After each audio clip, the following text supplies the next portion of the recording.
ಇಂದೇ ಡೌನ್ಲೋಡ್ ಮಾಡಿ ಮತ್ತು ನಿಮ್ಮ ನೆಚ್ಚಿನ ಶೋಗಳನ್ನು ಆನಂದಿಸಿ.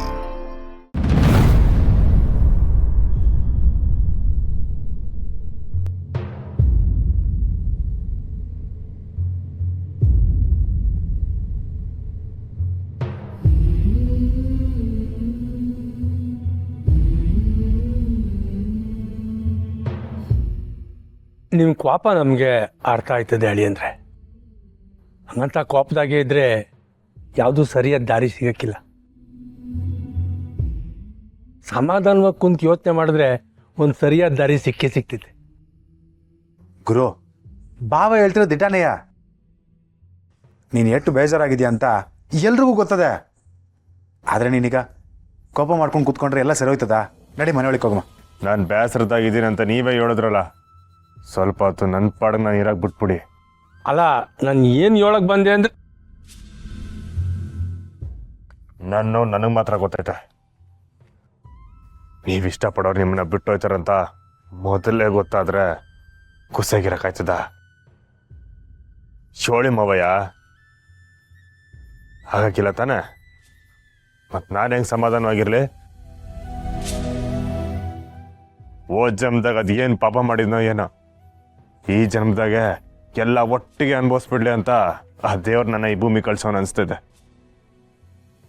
ಪೂರ್ಣ ಯಾರಿಗೆ ತೊಂದರೆ ಆದರೂ ನಮ್ಮವ್ವ ನನ್ನ ಕಳಿಸ್ತಾ ಇದ್ಲು, ಹೋಗ್ಲಾ ಮಗ, ನಿನ್ನ ಕೈ ಹಾಕಿದ್ರೆ ಅದು ಯಾವುದೇ ಸಮಸ್ಯೆ ಆಗಿದ್ರು ಧೂಳಾಗೋಯ್ತದೆ ಅಂತ.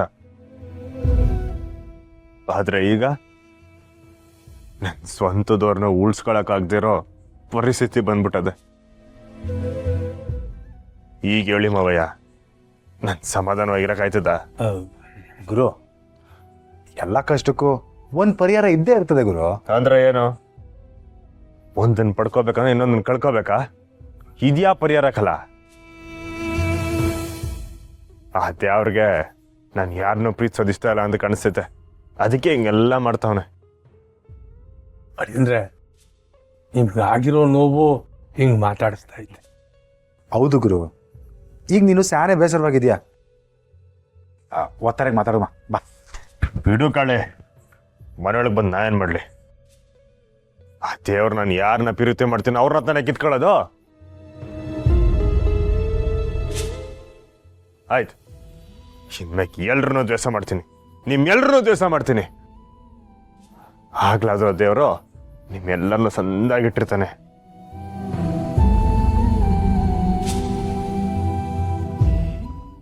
ಗುರು, ಇರು ಗುರು, ನಾನು ಜೊತೆಗೆ ಬರ್ತೀನಿ. ನನ್ನಿಂದ ಯಾರು ಬರೋದು ಬೇಕಾಗಿಲ್ಲ, ನನ್ನ ಪಾಡ ನಾನು ಬಿಟ್ಬಿಡಿ.